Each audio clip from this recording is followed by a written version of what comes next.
Bismillahirrahmanirrahim. Assalamualaikum warahmatullahi wabarakatuh. Wassalatu wassalamu ala rasulillah wa ala alihi washabihi wa mawalah. Amma ba'du. Pemirsa Bandung TV, apa kabar semuanya? Mudah-mudahan dalam keadaan sehat walafiat, tidak kekurangan suatu apapun. Bagi yang sedang diuji kepayahan atau sedang diuji dengan kesakitan, mudah-mudahan Allah angkat derajatnya dan angkat penyakitnya dan bisa memberikan hikmah bagi semuanya. Alhamdulillah, embun pagi Rabu tanggal 28 September hari ini kembali hadir menyapa Anda semua pemirsa di rumah. Alhamdulillah juga guru kita telah hadir yang siap memberikan tausiah, yang siap memberikan ilmu. Mudah-mudahan kita semua dalam keadaan dengan siap gitu ya, bisa menerima ilmu itu. Baik, kita mulai. Silakan. Siap. Assalamualaikum warahmatullahi wabarakatuh. Bismillah, alhamdulillah, puji syukur pada Allah Subhanahu wa taala. Salawat salam semoga terus mengalir pada teladan kita semua, Nabi besar Nabi Muhammad sallallahu alaihi wasallam. Pemirsa Bandung TV, kita akan melanjutkan pintu rahmat ya. Pintu rahmat. Okay. Nah, amalan berikutnya untuk mendapatkan rahmat Allah itu adalah mendamaikan yang bertengkar. Nah, istilah Al-Quran itu islahum bainan nas, gitu ya, mendamaikan antar manusia. Dalam Al-Quran ternyata ucapan terbaik itu cuma dua ya. Dalam surah An-Nisa 114 gitu ya.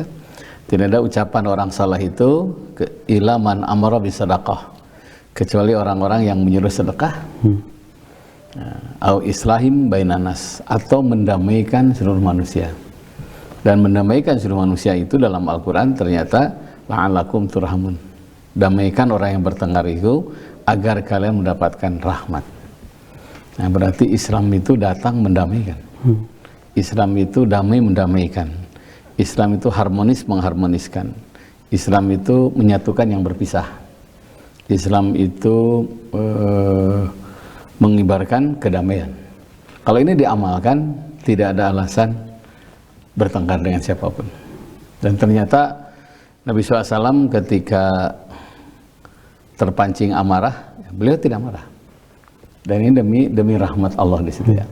Sampai ada keterangan katanya ketika seseorang itu mendamaikan, khairul laka, lebih baik bagimu min antusolya, daripada salat sunat mi'atan rakaatan, 100 rakaat. Itu ada 7 amal soleh yang nilainya lebih dari salat sunat 100 rakaat. Salah satunya mendamaikan yang bertengkar. Makanya ketika damai di rumah saja, kalau damai coba terasa ada rahmat di situ. Kasih sayang enak, komunikasi jalan, bahkan konon kabarnya ketika damai, maka saat itulah Allah akan menurunkan pintu-pintu kebahagiaan. Makanya ada pepatah katanya, musuh 1000 masih kurang. Ya. Satu sahabat ternyata musuh 1 terlalu banyak. Musuh 1 terlalu banyak, teman 1000 masih kurang. Itu betapa nikmat damai ini ya. Kita ke rumah juga damai, ke kantor kalau damai enak datangnya, pulang juga enak. Berteman dalam keadaan damai, berteman enak, bahkan kalau makan bersama lebih lahap. Karena dalam keadaan damai. Dan saat itu ada rahmat Allah. Makanya rahmat Allah itu akan mengalir kepada orang yang selalu damai dan mendamaikan. Ngakurkeun paseha lah kata orang Sunda itu ya. Karena itu dalam Al-Quran, untuk mendamaikan ini tidak cukup sendirian. Harus dari semua. Ya. Jadi kalau si A berantem nih, temannya dihubungi. Kalau sudah punya istri, istrinya dihubungi. Kalau punya orang tua dihubungi. Kalau punya tangga dihubungi. Misinya cuma satu, gimana supaya ini damai dengan si A, dengan si B. Makanya kata Rasul, jangan saling memaki, jangan memfitnah, jangan saling bermusuhan. Wa kunu ibadallah ikhwana. Jadilah kalian hamba Allah yang bersaudara. Dan ternyata persaudaraan itu satu karena damai. Sampai Nabi SAW ketika beliau mendatangi satu majelis ya, sudah ngumpul semuanya, ternyata Nabi mengatakan, sebentar katanya, masuklah orang Baduy ya. Iya. Pakai kuda, maaf, kencing lagi di masjid. Nabi diam aja. Dan sahabat-sahabat udah mulai menunggu komando Nabi. Setelah itu marah kepada Sayyidina Abu Bakar. Setelah marah mereka itu, Abu Bakar tidak terpancing. Marah kedua tidak terpancing, marah ketiga tidak terpancing, berikutnya terpancing. melihat Sayyidina Abu Bakar As-Siddiq terpancing amarah, Nabi SAW meninggalkan tempat itu. Nah, sahabat-sahabat nanya, kenapa ya Rasul meninggalkan tempat ini? Kata Nabi, ketika Abu Bakar As-Siddiq tidak terpancing amarah, maka malaikat bertambah. Dan itu isyarat bahwa kalau malaikat datang, ada damai di situ. Nah, ketika malaikat menyaksikan Sayyidina Abu Bakar terpancing, terjadi amarah di situ, maka malaikat pada pergi dan setan itu yang datang. Daripada tempat itu penuh dengan setan, lebih baik pergi. Karena kalau sudah setan masuk, yang ada bukan kedamaian, tapi permusuhan. Hati-hati. Kalau malaikat yang datang, kedamaian. Kalau setan yang datang, itu permusuhan. Makanya konon kabarnya, setan itu pernah berjumpa dengan Nabi ya. Badannya kurus gitu, kayak stres gitu ya. Mungkin kena COVID ya. Kayak kena COVID gitu. Kurus, stres, nangis, bongkok, katanya. 4 tuh ya. Kurus, stres, ya, nangis, bongkok dia, tati-tati. Sampai Nabi SAW menanya, kenapa kamu kok seperti yang repot banget gitu ya? Kata setan, satu, yang saya harapkan anak-anak muda Islam itu, anak-anak umatmu itu bergaul bebas. Malah dia mempercepat nikah. Nah ini nih, ketika mempercepat nikah jangan lupa, setan itu stres. Ketika kita bebas pergaulan, nauzubillah, setan senang. Nah, yang kedua, yang saya harapkan katanya, umatmu itu lebih banyak di rumah. Sholat di rumah, ngaji di rumah, zikir di rumah. Malah pergi ke masjid sholat berjamaah. Makanya ketika masjid penuh dengan berjamaah, saya stres katanya. Nah, yang ketiga, yang saya harapkan katanya, umatmu itu bekerja sama dalam permusuhan. Nah, ini malah kerjasama dalam kedamaian. Jadi ketika damai, setan itu stres itu. Inginnya menyaksikan pertengkaran, fitnah, permusuhan, itu yang diharapkan. Ketika kita damai, setan itu stres. Nah, yang keempat, yang saya harapkan katanya, umatmu itu dekat kepada minuman keras. Sahibul khamr, bersahabat dengan minuman keras. Malah dia anti kepada minuman keras. Ketika anti minuman keras, saat itulah fi jambi syaitan, setan itu stres. Nah, 1 dari 4 yang menyebabkan setan stres adalah ada kedamaian di situ. Hanya hati-hati, ketika sedang marah itu 70 setan yang menemani. Dikomporin itu. Jadi akan saya merahkan matanya, akan saya gemetarkan badannya, akan saya ringankan tangannya, akan saya mudahkan lisannya bicara kotor. Itu 70 setan yang menemani. Karena ujungnya yang diharapkan setan adalah permusuhan, bukan kedamaian. Makanya rahmat Allah akan terbuka bila satu tempat damai dan mendamaikan. Gitu, Pak. Artinya kan emang hari-hari ini kemarahan itu semakin diluapkan gitu tadi ya, baik di media sosial ataupun kita nonton televisi ataupun kita di luar. Tapi nanti kita akan coba bahas lagi tadi. Baik pemirsa di rumah, sebelum lagi kita lanjut, kita lihat dulu beberapa tayangan yang berikut ini, silakan.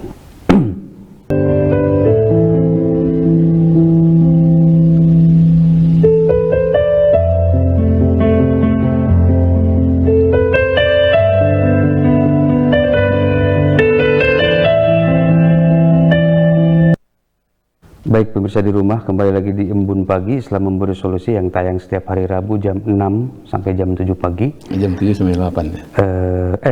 Dari jam 7 pagi sampai jam 8 pagi ya. Baik, kita lanjutkan. Tadi kita sempat ngebahas tentang larangan atau tentang bahayanya efek marah gitu. Tadi ada sampai 70 setan yang menangani kita semua, yang menangi. Kemudian apa sih yang mesti kita melihat kondisi fenomena zaman sekarang ketika melihat medsos, kemudian melihat anak-anak bermain game terus menerus, sampai sejauh mana apakah kita boleh marah untuk hal tertentu atau gimana sih?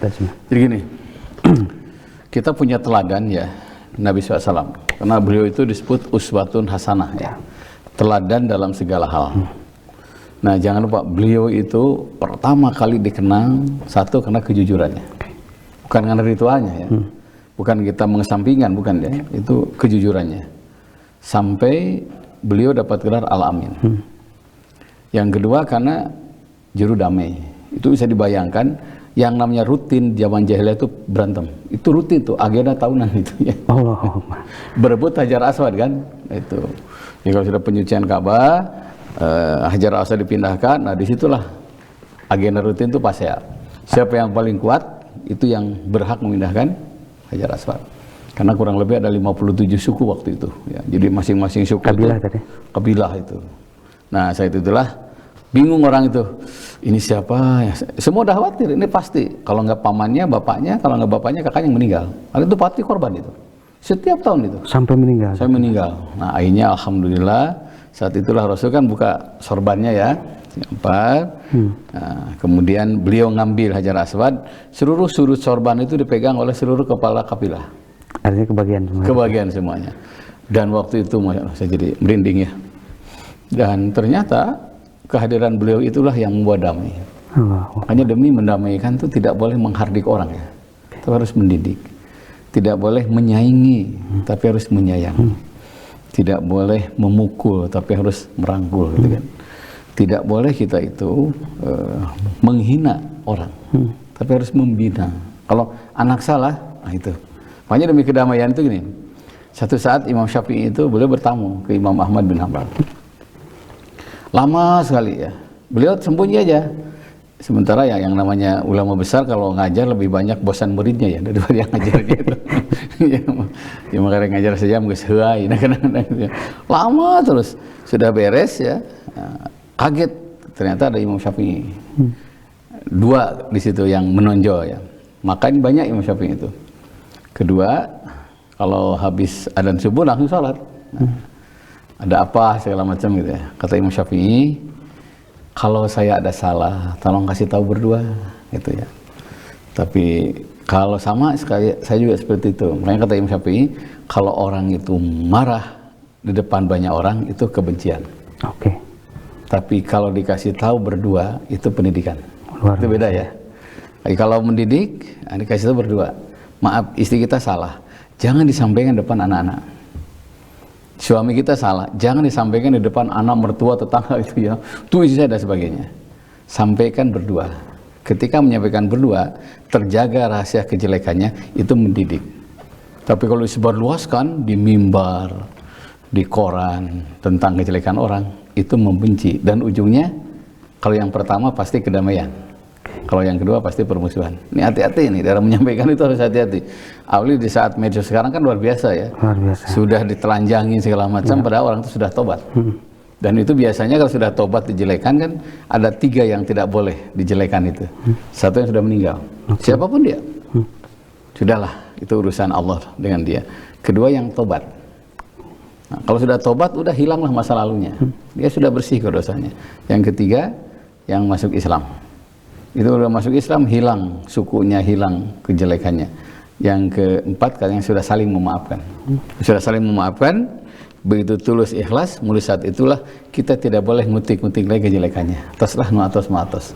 Kata orang Sunda itu apa sih? Saang bulan 14, jalan gede Sasapuan, nah daya gantar kekaitan. Nah, itu ya. Nah, itu hadis dari Cianjur itu ya.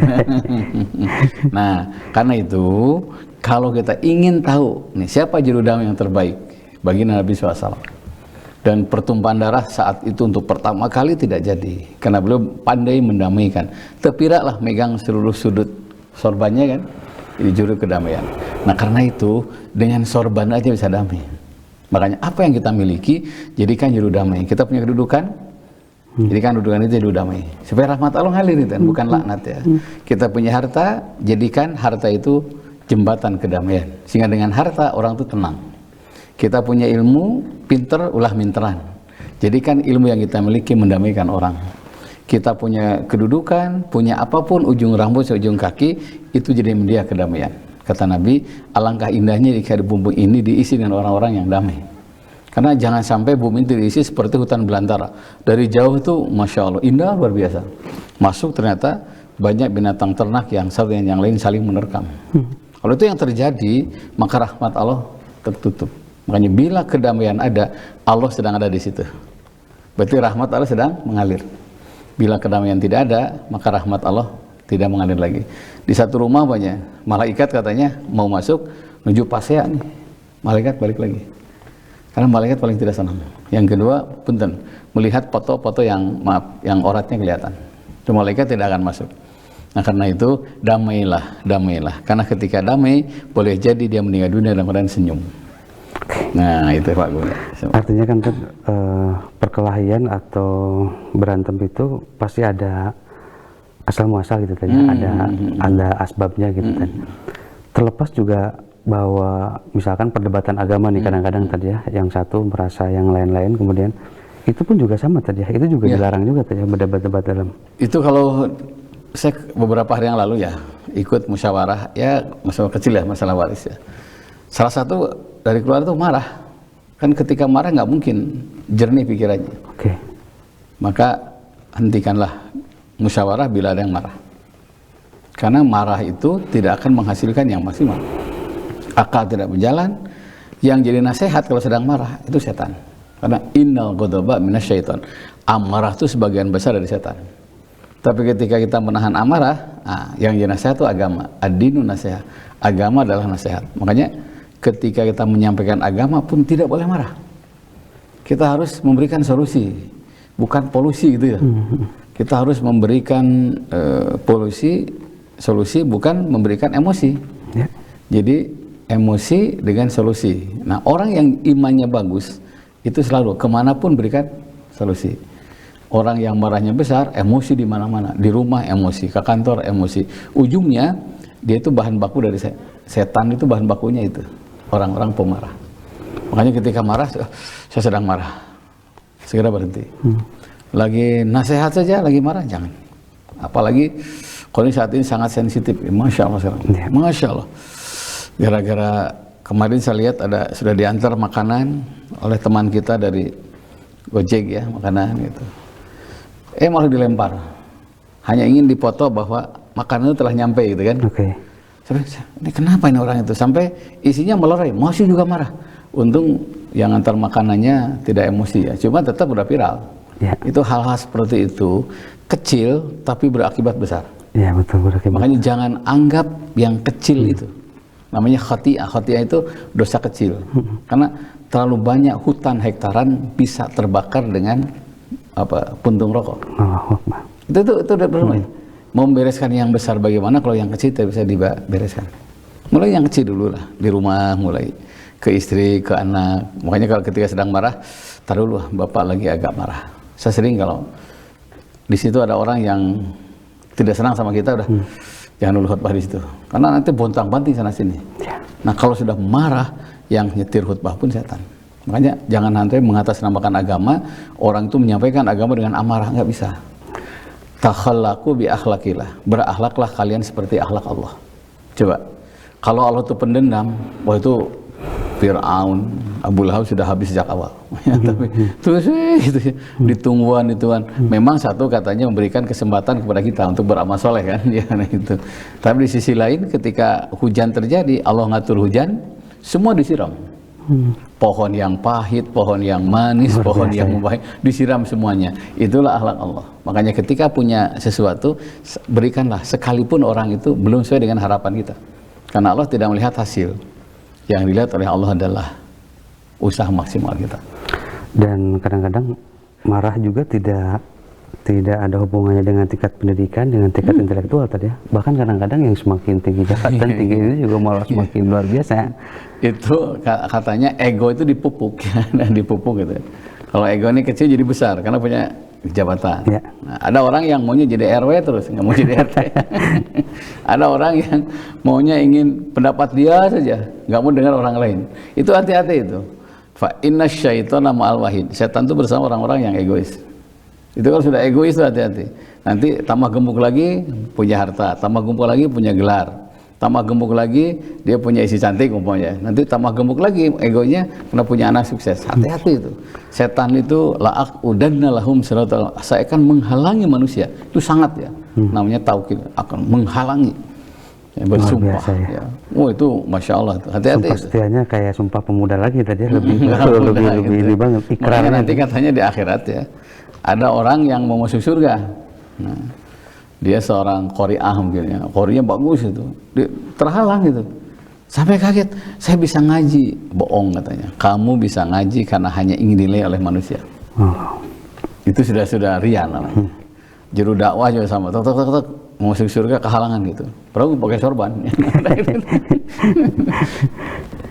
Saya suka dakwah sana sini. Bohong katanya. Kamu tuh hanya nauzubillah ya, nauzubillah.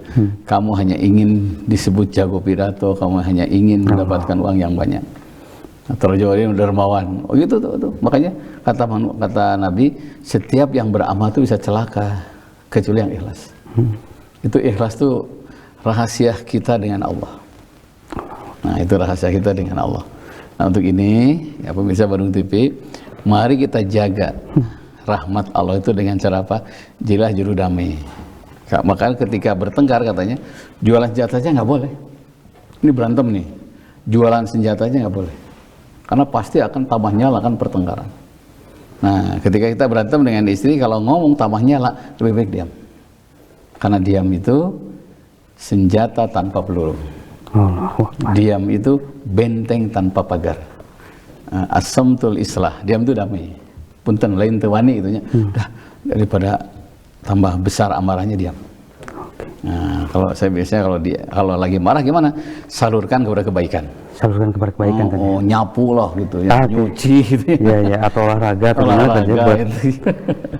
saya olahraga atau apa ke kebun nyangkul, ke ambek mah nyangkul teh gancang beres. Nyetrika. Artinya ada pengalihan lah tadi. Pengalihan ya. Luar biasa. Baik pemirsa di rumah ya, masih bisa line interaktif ya di nomor kami di line 0227214214 atau di 081221164740. Sebelum ada penelpon, kan apa ya?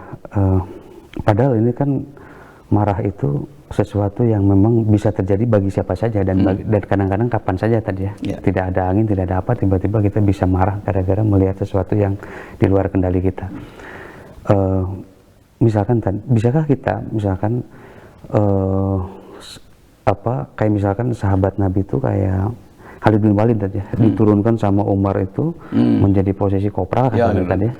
Dia sampai bisa logo gitu, ngelihat konteks zaman sekarang, ngelihat para pemimpin kita, itu kira-kira akan mau apa gimana tadi? Ya gini ya, kalau kita lihat ada prestasi, ada frustasi ya. Nah, kalau pejabat yang baik itu dia kedepankan prestasi. Nah, persembahkan yang terbaik ya. Terlalu banyak dalam, ya nggak usah yang internasional, yang nasional aja. Karena jabatannya prestasinya bagus, itu abadi namanya. Ada nama jalan ya. Kemudian keturunan Guru Besar Pak Juanda, orang Cicalengka rupanya, udah jalan Juanda, Bandara Juanda. Besoknya ketemu lagi di keluarga besar Pak Prof Sutami.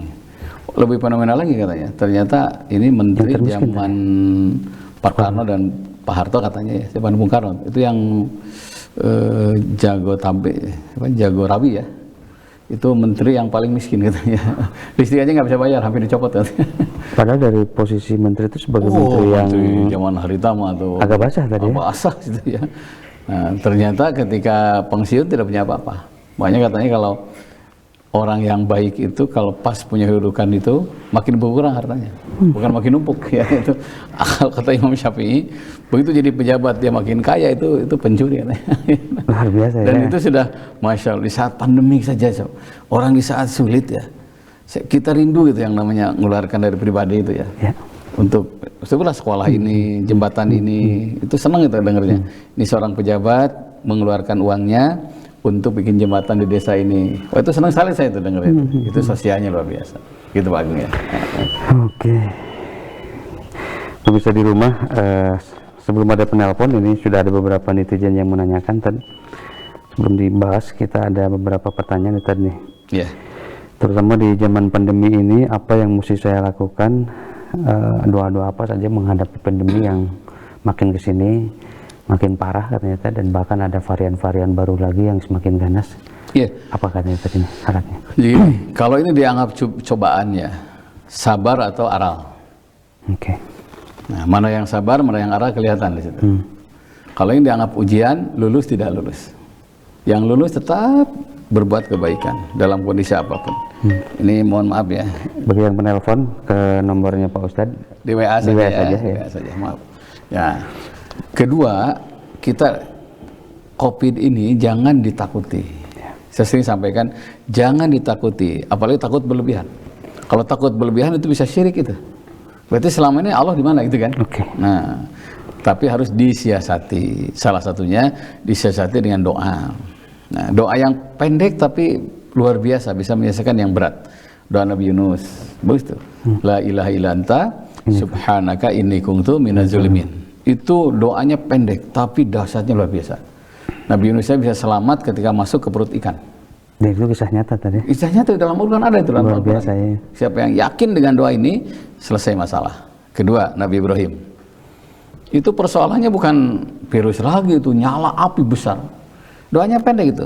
Hasbunallah wa ni'mal wakil. Lihat Ali Imran 173. Kalau doa Nabi Yunus kalau nggak salah Al-Anbiya 87. Hasbunallah wa ni'mal wakil. Terus berdoa, aslinya segitu tuh. Hasbunallah wa ni'mal wakil. Lihat Ali Imran 173. Selamat. Atau baca hauqalah silakan. Tidak bisa doa yang lain, udah baca Quran saja. Saya kemarin bersilaturahmi sekaligus apresiasi Pak, karena ada orang yang karantina di satu rumah sakit, orang Nasrani yang nyuruh itu, kamu Muslim ya, sok baca Quran yang keras saja. Karena saya baca surat Ar-Rahman paling hafal, terus saya baca ulang-ulang itu. Harusnya 1 minggu, 5 hari sudah sembuh. Dan ternyata dengan makhrajul huruf yang benar, itu napas jadi luas, jadi lega katanya, enak gitu. Terus kalau non muslim gimana? Saya suruh nyanyi katanya. Tapi ternyata baca Quran lebih cepat sembuh daripada nyanyi. Karena kan nyanyi tidak ada kha, tidak ada ain, tidak ada makhrajul hurufnya gitu kan. Yang penting zikir apa saja silakan baca. Gitu.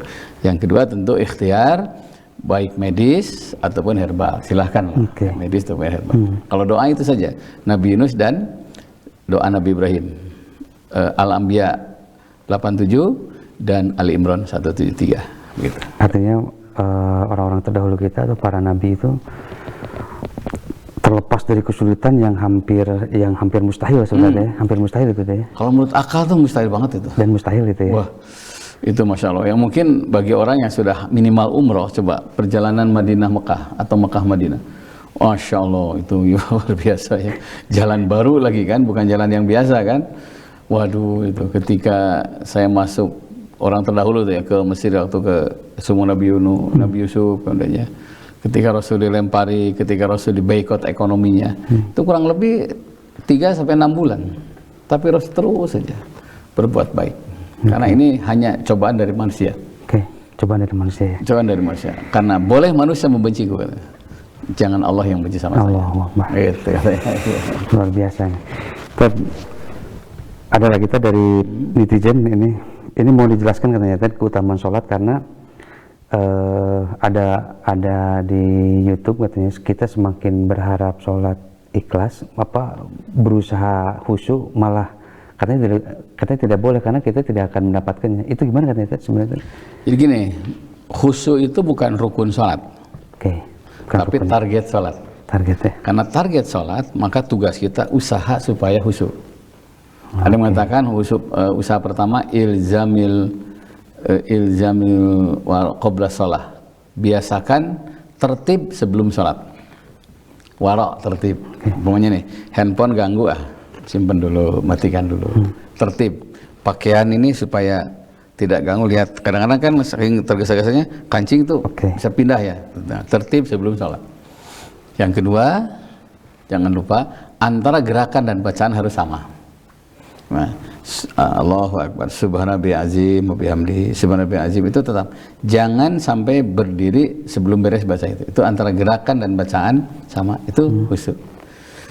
Yang ketiga, salat kan diawali takbir, diakhiri salam.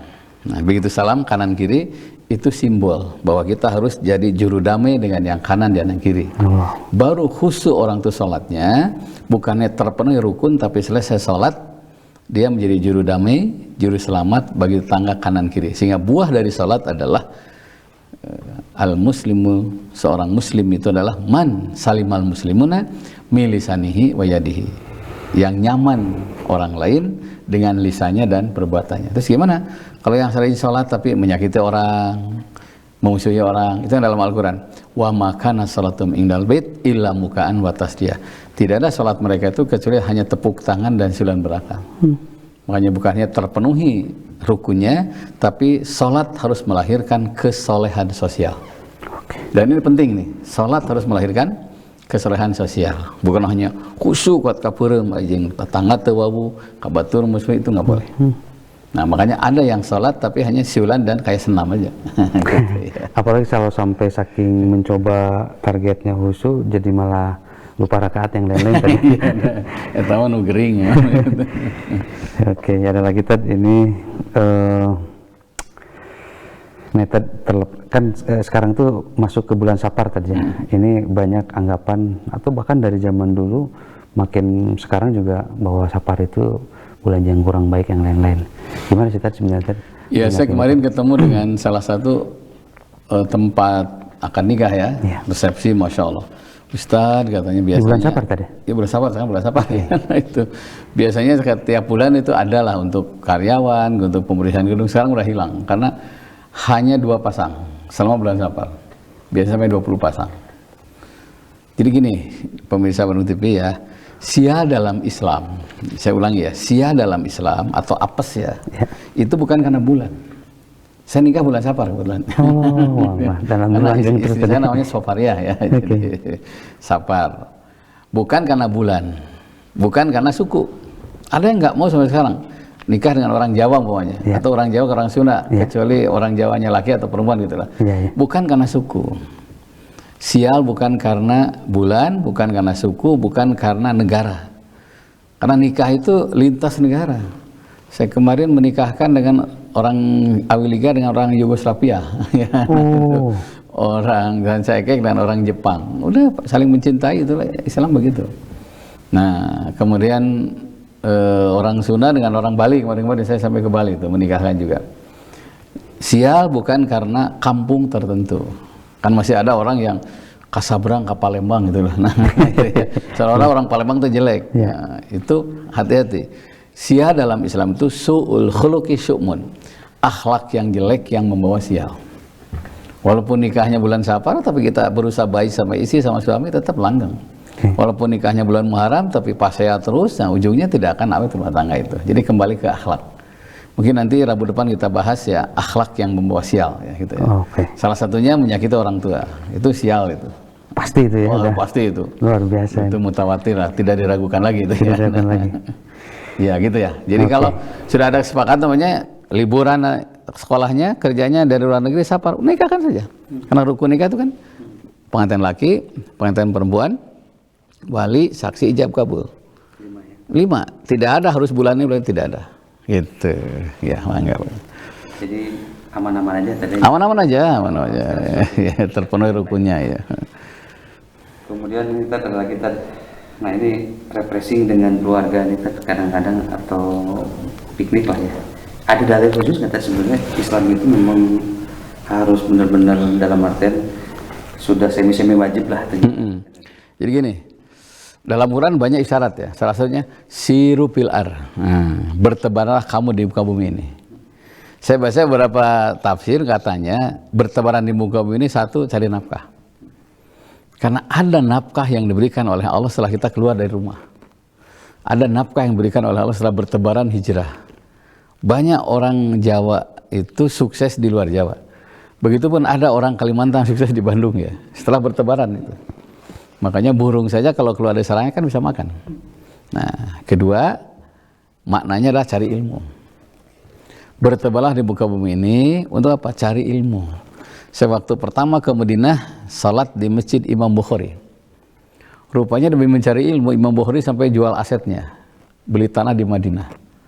Dan disitulah beliau mukim, kalau nggak salah 400 lebih ulama gurunya. Makanya ilmunya luas. Ya, makanya jangan satu guru itu, harus banyak ya. Karena jalan ke Jakarta aja tidak satu kan, masih banyak situ. Nah, itu cari ilmu. Imam Syafi'i itu sempat ke Irak, sempat Madinah. Waktu di Madinah, pahamnya bacaan Quran tidak nyampe kepada yang meninggal. Di Madinah itu. Ketika ke Mesir, Imam Syafi'i berubah, bacaan Quran nyampe kepada yang meninggal. Karena kondisi ketika kita singgah di satu tempat, pasti ada ilmu baru. Ternyata ada hadisnya gitu kan. Nah, sekarang beliau wafatnya di Mesir. Saya 2 kali ziarah ke makam beliau ya di situ. Nah, berikutnya yang dimaksud bertebaran di muka bumi ini adalah silaturahmi. Nah, kita ke keluarga kemana lah ya. Walaupun hanya ke Cianjur dekat, tapi ternyata terasa piknik ya hari itu ya. Bayang kan, wow, pulang bawa ayam pelung segala macam. Yang keempat, makna sirupil ar itu adalah refreshing. Nah, hadisnya itu, rawihu qulubakum sa'atan pasatan. Refreshing kalian saat-saat tertentu. Itu hadis tentang dalil piknik. Coba, biasanya kata orang Sunda, pasti moal wawuh, mun pajauh. Pasti moal geget, mun teu padeukeut. Nah, wahana untuk mendekatkan yang jauh itu adalah piknik. Saya coba buat teman-teman saya ke Dupan ya, waktu itu 2 bis kalau nggak salah. Wah, senang banget tuh pada nyanyi itu, poho geus umuran gitu ya. Ya. Dan pulang itu ringan pundak ini, hilap kasusah di rumah kesibukan lupa, kenapa piknik. Baru 1 bulan telepon deh, jira piknik deh nah, gitu ya. Nah, bahkan katanya hikmah piknik itu satu, menyehatkan. Konon kabarnya, ini maaf ya, ketika Kang Emil jadi wali kota Bandung, itu kebahagiaan orang Bandung itu naik 70%. Kalau disimpan, dibikin tempat piknik kecil ya, kayak teras Cikapundung, gitu ya, Taman Regol, sampai Taman Lansia gitu ya. Jadi piknik bawa cucu itu, dan itu menyehatkan. Jadi banyak orang yang sakit karena kurang piknik, ya gitu ya. Dan negara kita itu masya Allah, nggak usah luar Jawa lah, Jawa Barat saja, Kabupaten Bandung saja. Bandung Barat saja tempat piknik tuh banyak. Dan coba lihat kemarin-kemarin hari Minggu, masya Allah. Jadi orang dikerem di rumah itu pada ndak sakit. Piknik malah kalembang calager deh gitu ya. Nah, itu ada hadisnya itu. Bahkan katanya orang Eropa itu ada per semester ya. Jadi paling telat 6 bulan sekali. 6 bulan sekali kemana? Ke Belanda umpamanya. Nanti 6 bulan berikutnya kemana? Udah dalam program hidup itu. Dan itu ternyata ada dalam Al-Quran, ada dalam hadis. Nah, makanya kalau saya lihat ada seorang bapak yang sakit terus, coba Kang ajak piknik, langsung curingak, cager deh gitu ya. Ada, silahkan, refreshing keluarga, mangga lah. Memang sangat luas Pak, ada yang sepeda, ada yang ngerendam sama-sama, ada yang makan sama-sama, ada yang ke kebun sama-sama, mangga lah, terus itu kan. Artinya memang sebisa mungkin ada anggaran khusus lah kan? Iya, anggaran khusus ya. Nggak perlu jauh, tapi ada dipersiapkan. Iya.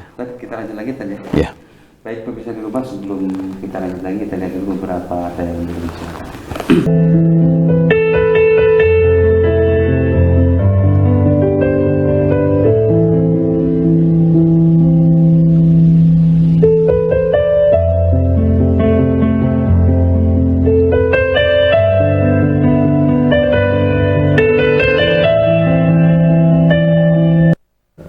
Baik pemirsa di rumah, kembali lagi di Embun Pagi setelah memberi solusi yang masih bisa interaktif ke line kami gitu ya.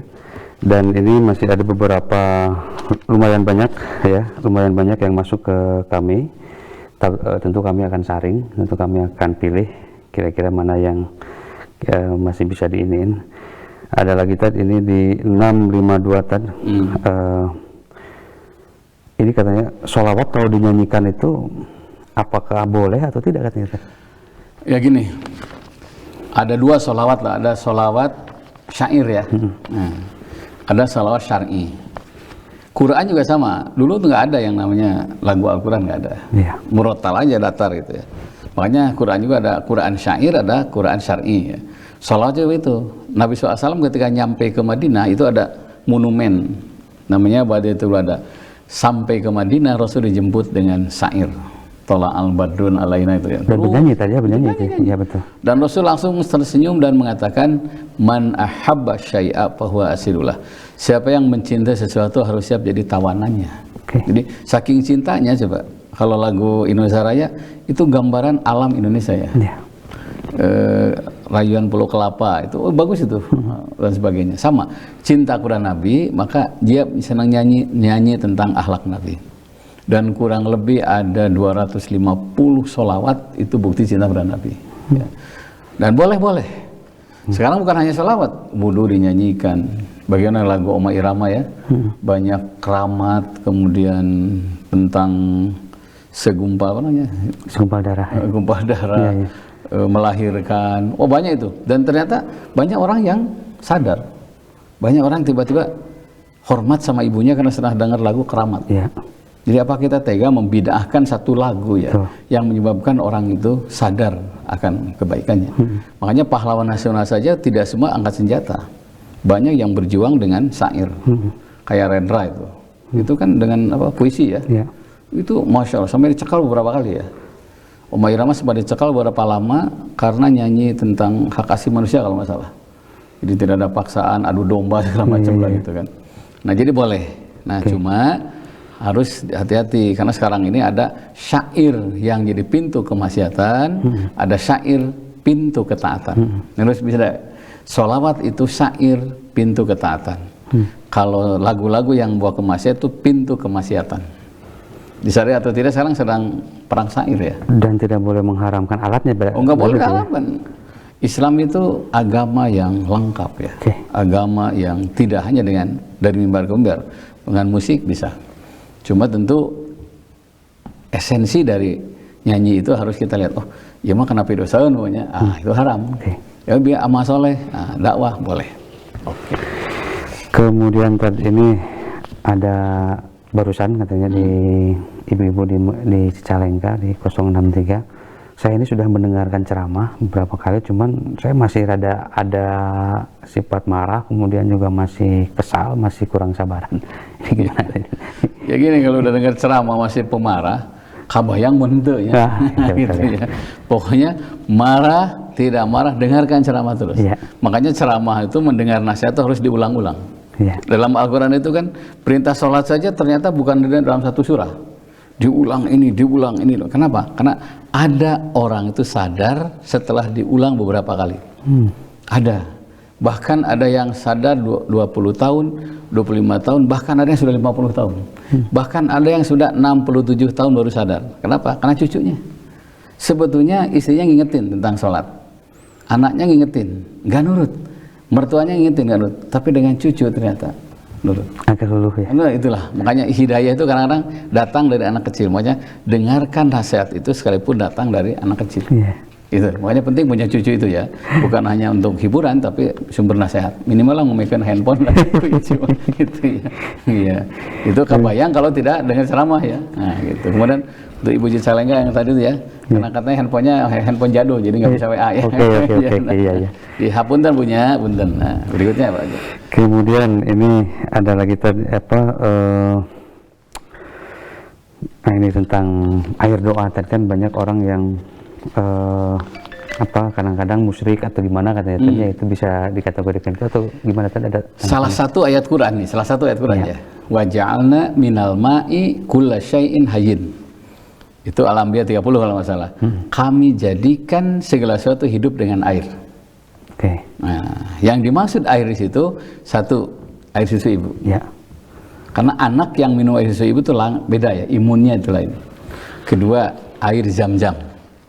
Itu air zam-zam itu sempat tahun 92 saya pertama kali haji, itu minum jam 9 pagi sampai jam 4 sore tidak terasa lapar dan haus. Dahsyat ya. Itu air zam-zam tuh. Ya kita memang ada hadisnya ya. Karena doanya kan suruh minum dianjurkan duduk, kecuali minum air zam-zam dianjurkan berdiri. 3 teguk kan. Tuh kan pertama bismillah, Allahumma inni as'aluka ilman nafian, ilmu. Kedua warizqan wasi'an, rezeki. Yang ketiga wasyifaan min kulli da'in wa saqumin. Minta sehat. Minumlah dan minta sesuai dengan keinginan. Terus saja alhamdulillah. Nah, keempat ketiga air tuban. Nah, itu juga menentukan. Keempat air mata ketika berdoa. Itu bisa mengubah nasib. Air mata yang keluar ketika seorang ibu mendoakan anak, itu yang menyebabkan anak di masa depan itu lebih baik. Di masa depan. Jadi boleh jadi mungkin ketika kecil, ya Allah jadikan anakku ini kalau punya kedudukan yang berkah, mungkin 20 tahun ke depan anak itu jadi kepala apa gitu, jadi kepala dinas apa, itu doa ibu. Ada juga yang mengatakan itu air doa. Itu yang meneliti orang Jepang itu. Ternyata air yang dibacakan ayat kursi dengan yang lain katanya beda mineralnya. Sampai dia masuk Islam kalau masalah. Dan ini termasuk dibenarkan dengan catatan doa ya.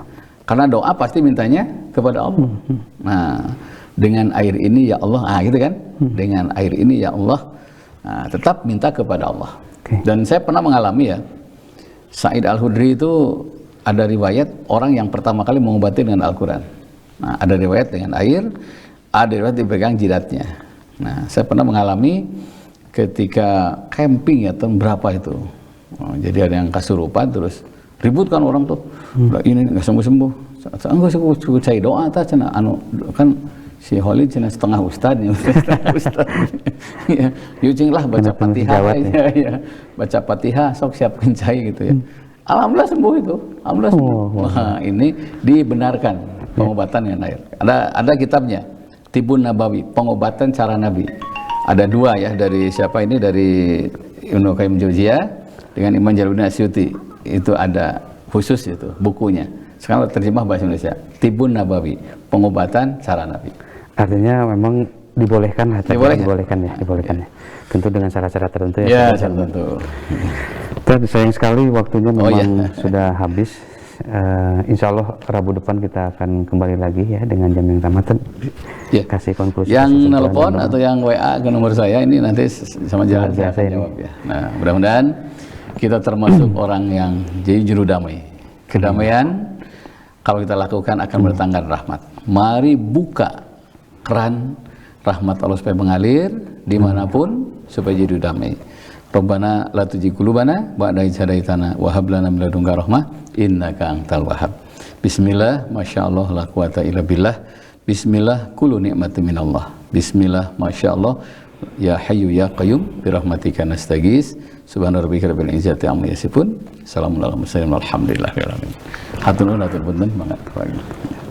Baik pemirsa di rumah, sayang sekali Bun pagi kali ini kita telah berakhir.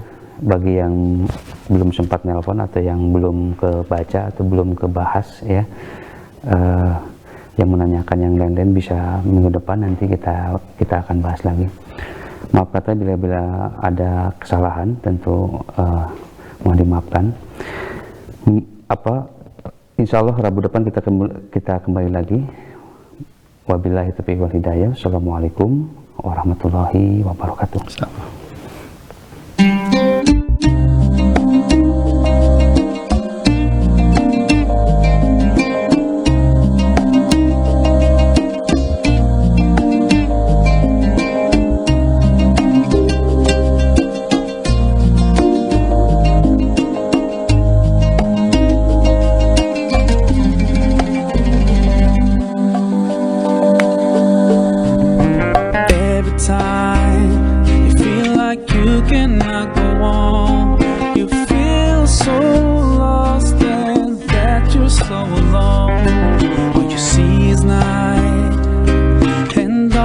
All around, you feel so helpless, you can't see